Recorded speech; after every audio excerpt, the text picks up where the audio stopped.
Students, had your breakfast? Yes, actually, I had my brunch.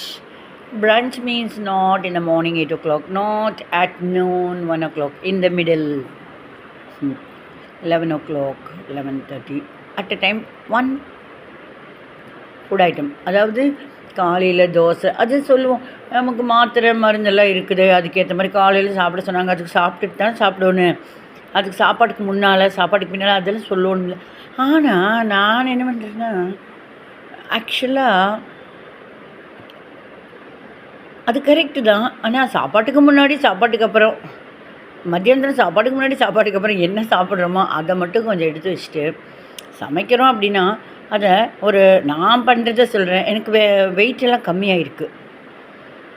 இதனால என்ன carbohydrate நிறைய சாப்பாடுன்னா கொஞ்சம் வெயிட் ஜாஸ்தி ஆயிடுச்சு. பட் நான் கொஞ்சம் கம்மி பண்ணின்னு இருக்கேன். அதே தான், ஐயோ நான் சாப்பிட்லையே எல்லாம் மார்னிங், அந்த ஆதகமும் வராது. மார்னிங் பண்ணது சரி, ஆஃப்டர்நூன் பண்ணது சரி, ஆல்டுகெதர் எல்லாம் சேர்ந்து கொஞ்சம் அதெல்லாம் சேர்த்து முக்கியமான விஷயங்கள் நிறைய சாப்பிடணும். என்னென்ன சாப்பிடணும் நிறைய எல்லா டாக்டர்ஸும் சொல்லியிருப்பாங்க. எனக்கு தெரிஞ்ச நான் சாப்பிட்றது என்னங்கிறத பற்றி சொல்கிறேன். அது வந்து ஒரு 11:30க்கு பிரன்ச்சாக நான் எடுத்துக்கிறேன். அப்போ மத்தியானம் மறுபடியும் சாப்பிட வேண்டாம், காலையில் சாப்பிட வேண்டாம், ஒரே இது.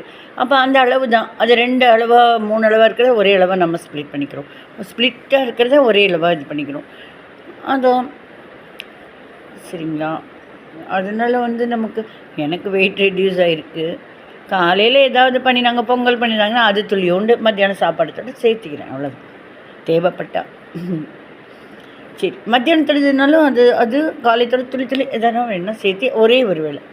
அப்புறம் சாயந்தரம் காஃபி, அப்புறம் ராத்திரி அது 2 தோசை, அந்த மாதிரிலாம் அப்படி பண்ணினோம்னா. ஆனால் நீங்கள் கேட்பீங்க, நான் வந்து டீப் ஃப்ரைலாம் பண்ணுறேன்னு. எனக்கு மட்டும் இல்லை, வீட்டில் இருக்காங்க இல்லையா எல்லோரும், வீட்டில் இருக்கிறவங்களுக்கு தான் நான் பண்ணுறேன். அதில் வந்து அவங்களுக்கு ஷேர் பண்ணிவிட்டு மிச்சம் ஒரு தட்டில் வச்சுட்டாலும் நான் சின்ன தட்டில் கொஞ்சமாக சாப்பிட்டுப்பேன். சரி, உங்களுக்கு குயிக் மெத்தட் சொல்லி தரட்டுமா? எப்போ பார்த்தாலும் கிச்சன், ஐயோ, அதுவும் வெய்ய காலத்தில் கிச்சனில் அப்படியே மருகுதேங்கிற கதையா, அப்படியே மருகிடுவோம். அப்பா கொடுமையாக இருக்கும்ல. அது சின்ன மெத்தட் எனக்கு தெரிஞ்சது சொல்லட்டுமா? என்னன்னா, மாங்காய் சாதம் நம்ம பண்ணுறது சாப்பிடுவாங்க இல்லையா வீட்டில், இல்லைன்னா மீறி ரொம்ப வெரைட்டின்னா ஹோட்டல் மாதிரிலாம் வீட்டில் கேட்டாங்கன்னா பாவம் இல்லையா அம்மான்னு சொல்லிக்க வேண்டியது தான் இல்லையா. எத்தனை நேரம் அங்கேயே இருப்பேன், இது பிடிக்கும் இல்லையா, அவங்களுக்கு பிடிச்ச மாதிரி இருக்கணும், நம்ம செய்கிறது ஈஸியாகவும் இருக்கணும், அப்படியும் கூட பண்ணலாம். சரிங்களா. சில பேர் தக்காளி சாப்பாடு பிடிக்கும், சில பேருக்கு தேங்காய் சாப்பாடு பிடிக்கும், சில பேருக்கு மாங்காய் சாப்பாடு பிடிக்கும், சில பேர் புளிச்சோறு பிடிக்கும். புளிச்சோறு நமக்கு ஒன்றும் பிரச்சனை இல்லை. இந்த புளிக்காய்ச்சலாட்ட கடையிலே எங்கெங்கே கொடுக்குறாங்க, அதை எடுத்து சோறு மட்டும் பண்ணால் பிணைஞ்சிக்கலாம், ஒரு அப்பளத்தை முக்கினா போதும், இல்லை வடகம், இல்லைன்னா சிப்ஸ் வெளியில் வாங்கிக்கலாம். நம்மளும் புளி காய்ச்சல் நான் சொல்கிறேன், நான் பண்ணுறச்சே எப்படி ஈஸி மெத்தட் சொல்கிறேன். உங்களுக்கு எல்லாத்துக்குமே தெரியும். ஏதோ எனக்கு ஒரு விஷயம் தெரிஞ்சது ஷேர் பண்ணிக்கலாம். ஒன்றும் இல்லை, நம்ம வந்து அந்த புளிக்காய்ச்சலோடது அப்புறம் சொல்கிறேன். நான் எல்லாத்தோடு சேர்த்து சொன்னால் உங்களுக்கு கன்ஃபியூஸ் ஆகக்கூடாது இல்லையா. ஆக்சுவலாக மாங்காய் இருக்கு இல்லையா, இப்போ வந்து நம்ம ஜாலியாக உப்பு போட்டு துண்டாக தொட்டு சாப்பிடுவோம், உப்பு மிளகா அப்படியோட. அதை தவிர சாதத்துக்கும் அதை யூஸ் பண்ணிக்கலாம். அப்படின்னா அப்படியே டிவி பார்த்துட்டா இல்லை யாருக்கூடயே பேசினு சின்னதாக, ரொம்ப குட்டியாலாம் இல்லை, கொஞ்சம் ஓரளவுக்கு சின்னதாக கட் பண்ணிவிட்டு, ஓரளவுக்கு கூட கட் பண்ணிக்கலாம். மிக்சியில் அடிக்கிறது தானே. மிக்சியில் நான் பண்ணுற மெத்தட் சொல்கிறேன். தேங்காய் வளரல, மாங்காய், பச்சை மிளகா, உப்பு, புளிப்பு அதுலேயே இருக்கும். மாங்காய், பச்சை மிளகா, உப்பு, அந்த தோலோடையே அரைப்பேன். நல்லாயிருக்கும், எனக்கு தோல் அதில் ரொம்ப பிடிக்கும். அந்த மாதிரி க்ரீன் கலர் அப்படியே பைட்டிங் நல்லாயிருக்கும். அடிப்போம். அடிச்சுட்டு அந்த விழுது இருக்கு இல்லையா, அதில் என்ன இருக்கும், உப்பு, புளிப்பு, காரம், இனிப்பு. சொல்கிறப்ப எனக்கு வாயில் சொல்லுறது. சரி, உப்பு, புளிப்பு, காரம், அதான் பச்சை மிளகாய். இனிப்புங்கிறது இயற்கையாக மாங்காயில் இருக்கிறது தான். கசப்புங்கிற தோலில் இருக்கிற துவர்ப்பு தான். ஓகே, ஸோ நம்ம என்ன பண்ணுறோம், ஒரே நிமிஷம் மாங்காய், பச்சை மிளகாய், உப்பு செதைச்சிக்குங்க. அதை எடுத்து ஒரு டப்பியில் வச்சு ஃப்ரிட்ஜில் வச்சுருங்க. ரொம்ப நாள் இல்லை, ஒரு 3 நாள் ஃப்ரீயாக இருக்கிறப்ப எடுத்து வச்சுட்டோம்னா காலையில் வெயிலில் மருகி மருகி மருகி கஷ்டப்பட வேண்டாம். வடை சட்டியை வைங்க, கடுகு தாளிங்க, உங்களோட அஞ்சன பெட்டி இருக்கும் இல்லையா, கடுகு உளுத்தம் பருப்பு போடுங்க, அவ்வளோ. கருவேப்பிலை ரொம்ப நல்லது. நான் சொல்ல கருவேப்பிலை, கடுகு 2 காக்கா நினச்சிக்கோங்க. கடுகு. சில பேர் உளுத்தம் பருப்பு, நான் உளுத்தம் பருப்பு போடுவேன். கடலை பருப்புலாம் கடிக்க முடியல, வயசாகிடுது இல்லையா, பல்லெல்லாம் போயிடுது உள்ளுக்குள்ளே இருந்து. இந்த இடத்துல பூத் பங்களாமல் இருக்குது. நிறைய எங்கள் வீட்டு சொல்கிறாங்க, அப்பா மாதிரி உனக்கு கருகருன்னு அப்படியே முடியெல்லாம் கருப்பாக இருக்குது. டென்டிஸ்ட்டுக்கிட்ட இல்லை, டெர்மட்டாலஜிஸ்ட், தோல் அந்த ஏதோ இச்சிங் ஆச்சு, கொஞ்சம் சொரிஞ்ச மாதிரின்னு போய் காமிச்சா ஒரே காமெடி. என்ன உங்களுக்கு இச்சிங்காக இருக்குது, டையோடது எதாவது போட்டிங்க. டையா? நானா? நம்ப முடியலையே. என்ன நம்ப முடியல நீங்கள் சொல்கிறீங்க அப்படின்னு. இல்லை, கருக்குன்னு முடி இருக்கு, தலைமுடியெல்லாம் அப்படின்னு சொன்னாங்க. ஆக்சுவலாக எங்கள் அப்பாலாம் இல்லை. இப்போ எனக்கு இப்போ யாரையாவது அப்பா, அம்மா, தாத்தா, பாட்டின்னு கூப்பிடும்போது இருக்கானா, எங்கள் வீட்டுக்கார்ட்டியே சொல்லுவேன், எனக்கு ஒன்று நினச்சிக்காதீங்க, உங்களையே நான் அப்படி கூப்பிட்றேன். கூப்பிட அம்மா, ஏன்னா அவரே தான் தாய்மானவர் தந்தையுமானவர். நல்ல கேர் எடுத்து பார்ப்பார் இல்லையா. அம்மா அப்படின்னா அப்படி மாறு காமெடியாக இருக்குல்ல. அப்பா அப்படின்னா தாத்தா, பாட்டி, சிலப்போ அவர் குழந்த அப்படின்னால அவர் அப்படிமாரு. எனக்கு எல்லாமே தான். சரிங்க, நானும் பச்சை குழந்தையாட்ட அப்படிலாம் வீட்டுக்குள்ளே அப்படி இருக்கும். ஜஸ்ட்டு நான் ஷேர் பண்ணிக்கிறேன். சரி, இப்போ நம்ம எங்கே இருக்கோம்? வேறு ட்ராக்கு போகிறோம். சரி, இந்த ட்ராக்குக்கு வந்துடலாம். Back to the pavilion.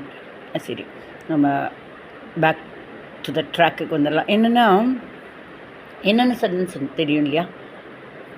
1 2 நறுக்கினதாகவும் இருக்கலாம். பொடியெல்லாம் நறுக்க வேண்டாம், மிக்சியில் தான் அடிக்க போகிறோம். உங்களுக்கு ஃபைன் மிக்சி, நல்ல மிக்சியாக இருந்துச்சுன்னா அப்படின்னாலும், ஏன்னா சில பேர்லாம் என்னோட சம்டைம்ஸ் கொஞ்சம் இவ்வளோ பெருசெல்லாம் அப்படியே இருந்துடும். மாங்காயில் எப்படி இருந்தால் வதக்கிறப்ப நல்லாயிருக்கும். தேங்காய் அங்கங்கே இருந்தால் கடிக்கவும் முடிய மாட்டேங்குது. சரி, ஆக்சுவலாக மாங்காய், பச்சை மிளகா, உப்பு செதைச்சிட்டு வந்ததை வடை சட்டியில், கடுகு, கருவேப்பிலை, உளுத்தம் பருப்பு அது உங்கள் இஷ்டம் போட்டுக்கலாம். சில பேர் கடலை பருப்பும் போடுவாங்க. சரி, அப்புறம் பெருங்காயம் வேணுங்கிறவங்க போட்டுக்கலாம், அது அவங்க ஃபேவர். சரிங்களா, இதெல்லாம் வதக்குறோம் இல்லையா. வதக்கிட்டு நம்ம விழுது அரைச்சி வச்சுருக்க முந்தினாலே எப்போ போர் அடிக்க டக்குன்னு ஒரே நிமிஷம் பண்ணி வச்சிட்டோம்னா, அதை எடுத்து இதை வதக்க ஒரு சுருளை அந்த ஆயில் அதை வதக்கினா போதும். ஜஸ்ட் இப்படி பண்ணால் போதும், வதங்கிடும். பண்ணிடுங்க. ஒரு சாதம் மட்டும் வச்சு அதோட கலந்துக்கலாம். சிப்ஸ் இருந்தால் தொட்டுக்கலாம், ஆப்பிள் இருந்தால், வடை இருந்தால், இது பண்ண சைடில் கொஞ்சோண்டு பொரிச்சுக்கலாம். ரொம்ப ஈஸி. அதே மாதிரி தேங்காய், இது டீப் ஃப்ரையில் வச்சுட்டு அப்புறம் எடுங்க. நார்மலில் கூட வைக்கணும். டீப் ஃப்ரையில் வச்சு அப்புறம் ஆவியில் சூடு பண்ணிக்கலாம். ஆறிடும். வெளியில் அது ரூம் டெம்பரேச்சர் வச்சே சரியாயிடும். இல்லை, நார்மல் ஃப்ரிட்ஜ் ப்ளேஸ்லேயே வைங்க. இன்றைக்கி பண்ணுறீங்கன்னா அதை நாளைக்கு யூஸ் பண்ணிடுங்க. தேங்காய் அப்படி தானே, அது எங்கள் வீட்டில் தேங்காய் மரம், அதில் இருக்கிற மட்டை தேங்காயை எடுத்து அதில் ஒரு மிஷினுக்கு இப்படி டப்புன்னு போட்டு இப்படி எடுக்கிறது. டப்புன்னு அது நான் எப்படி கற்றுனேன்னு தெரில. அது நான் 2 தடவை பழக்கினாலே, இந்த பத்மா மட்டை தேங்காய் கொண்டாங்க, நான் உரிக்கிறேன். தெரியாதனமாக அந்த வேலை தெரிஞ்சிருச்சுன்னு சொன்னது நம்மக்கிட்டே வருது. இதில் வேறு. சரி, நான் 25 மட்டை தேங்காய் உரிக்கிறேன், அதுக்கு பேமெண்ட் பண்ணுங்கள் அப்படின்னு சும்மா ஒரு என்கரேஜ் தான். இல்லை, நீங்கள் நில்லுங்க, என்ன ஒரு வேலையும் செய்யலைங்கிறது இருக்கக்கூடாதுல்ல. அவங்களுக்கு முன்னாடி நம்ம எவிடன்ஸ் பாருங்கள், நான் எத்தனை எல்லாம் வேலை பண்ணுறேங்கிறது இன்டைரக்டாக ஆக்ஷனில். இதுவும் அந்த ஒரு மாதிரி இப்படி இருக்கும், அது மாதிரி டப்புன்னு போட்டு அந்த கோல் மாதிரி இப்படியே எடுத்து அது அப்படி விரிஞ்சு அது போகும். அந்த மட்டை தேங்காய் மட்டையாக இருக்குது, அது ஒன்றுமே இல்லை. அதாவது இந்த இப்படி இருக்கும் இல்லையா, இந்த மாதிரி தான் டப்புன்னு அடிக்கணும். நெத்துக்கு தான் அடிக்கக்கூடாது. இப்படின்னா தான் உங்களுக்கு இந்த இது. அப்புறம் நெல்லிக்காயெலாம் எப்படி எதெல்லாம் ஒரு மாதிரி எதெல்லாம் வரும். ரொம்ப ஈஸி. நெல்லிக்காய், பெரிய நெல்லிக்காய் வேக வச்சா எதெல்லாம் அந்த சீடு வெளியே வந்துடும். இது இப்படி 3-4 பீசஸ் தான் வரும். அதுக்கப்புறம் தேங்காய் எடுத்துடலாம். ரொம்ப ஈஸியாக, எனக்கு டக்குன்னு பண்ணிவிடுவேன், பழக்கம்தான். அப்புறம் நம்ம அதை நைஃப் இருக்குல்லையா, அது பார்த்து யூஸ் பண்ணுங்கள் நைஃபெல்லாம். அதை கொஞ்சம் கொஞ்சமாக பல்லுப்பெல்லாம் அப்படியே கொஞ்சம் கொஞ்சமாக எடுத்து ஒரு எத்தனை எடுத்து வச்சிட்டோம்னா, அப்புறம் பூ மாதிரி சடன்னு அடிச்சிட்டோம்னா பூ மாதிரி ஆயிடும். துருவிண்டு ஷோல்டர்லாம் வலிக்க வச்சுன்னெல்லாம் கஷ்டப்பட வேண்டாம். அதுக்குன்னு ரொம்ப பெரிய பீசஸாக போட்டு மிக்சியும் கெடுத்துடக்கூடாது. ஓரளவுக்காவது எடுத்துகிட்டு கூட்டிக்கிட்டே நறுக்கிக்கலாம் ஓரளவுக்கு. அப்படியே பார்த்துட்டு நறுக்கினா அப்புறம் அடித்து நமக்கு ஈஸியாகும் மிக்சியில் அடித்தா. தேங்காய் சாதம் வந்து நம்ம பூ மாதிரி செஞ்சு வைக்கிறோன்னு வச்சுக்கோங்க. முந்தின நாள் நைட்டு ஏதோ அந்த நாள் எப்போ முடியறதோ ஒரு டப்பியில் போட்டு வச்சிட்டோம்னா அதே மாதிரி தான் வடை சட்டி. இல்லைனா தேங்காய் எண்ணெய், தேங்காய் சாதம் தேங்காய் எண்ணெய் ரொம்ப ரிலேட்டடாக இருக்கும். எண்ணெய்னா தேங்காய் எண்ணெய் நான் போடுவேன். தேங்காய் எண்ணெய், கடுகு, கருவேப்பிலை, உளுத்தம்பருப்பு, கடலைப்பருப்பு உங்களுக்கு பிடிச்சது.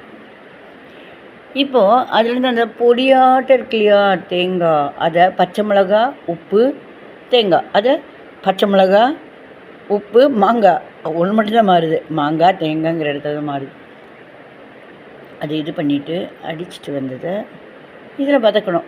உப்பு இது போட்டு அந்த தேங்காய் எண்ணெய் வதக்கணும். அவ்வளோ ஆஃப் பண்ணிவிட்டு பொல சாதம் மட்டும் வச்சுட்டு இது அப்படியே ஒரு அப்படியே பெரட்டி ரொம்ப அழுத்தாமல் அப்படி கொடுத்தோன்னா அப்படி பொலன்னு சாப்பிட்லாம். ஒரே நிமிஷம். டெய்லி சாம்பார், ரசம் கஷ்டமே பட ஒரு நாள் நம்மளோட ஐட்டத்தை மாற்றிக்கலாம். இன்றைக்கி இதுதான் அப்படின்னு இந்த பிசிபேலாபாத் 1 pot ரைஸ், பிரியாணி கூட 1 pot ரைஸ் தான், ரொம்ப கஷ்டம் இல்லாமல். வெஜ் பிரியாணியில் என்னை பொறுத்த வரைக்கும் 1 pot ரைஸ் அன்றைக்கே சொல்லியிருக்கேன்.